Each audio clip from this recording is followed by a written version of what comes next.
Hello, ADHD friends. Does doing the dishes absolutely suck? Like, so much so that it is a huge barrier for you getting in and cooking at all, just thinking about having to do the dishes afterwards? If so, here are a few ideas to help make that just a little bit easier. Number one, instead of sauteing things in a pan or cooking things in a pot and then having to scrub that nasty mess afterwards, consider doing a lot of your cooking on a parchment paper lined baking sheet. Because not only does it cut down on the amount of effort and babysitting that's required during the cooking process, but when you're done cooking, you can just throw the parchment paper away and you don't even have to wash the pan. Number two, consider investing in an Instant Pot if you don't have one, and especially invest in getting multiple Instant Pot liners. Because when you have multiple liners, you can just store your food directly in the Instant Pot, which cuts down on the need to have to transfer it and then wash out the Instant Pot and then later wash out the Tupperware that you transferred that food into. And so not only does that save you one more dish to clean, but it also means that you don't have to wash your cooking pot on the same day that you do the cooking. Now, you don't have to have an Instant Pot in order to use this strategy. You can also just prioritize making one pot meals and then plan on storing your leftovers in that pot. Some really good examples of one pot meals would be soups,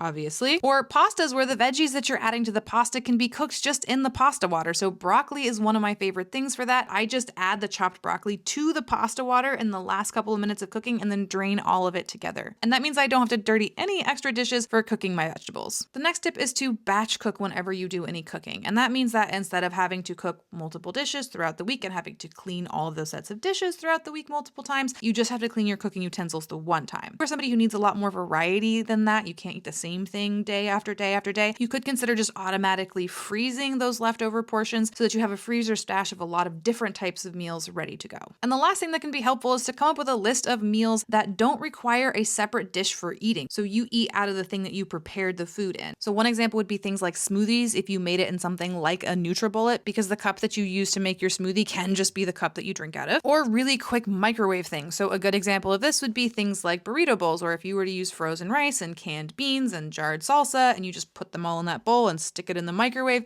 you're not having to dirty any extra dishes. Or you can find things where the only thing you have to do is add hot water. There's lots of recipes out there for noodle soups made with rice noodles that you can make in a mason jar, or couscous can be a really great base for a meal because all you have to do is put the couscous in a bowl, cover it with hot water, put a plate on it, and wait 2 minutes. And then when it's done, you have a really nice kind of grain product that you can add a lot of extra stuff to make it into a full meal. And one last little bonus tip is that using disposable plates and bowls is never a shameful thing. If you are not in a place where doing a lot of dishes is in your wheelhouse, you don't have spoons for it, that's fine. Have some backup disposable dishes so that you can just take that particular task off your list. Hope this helps.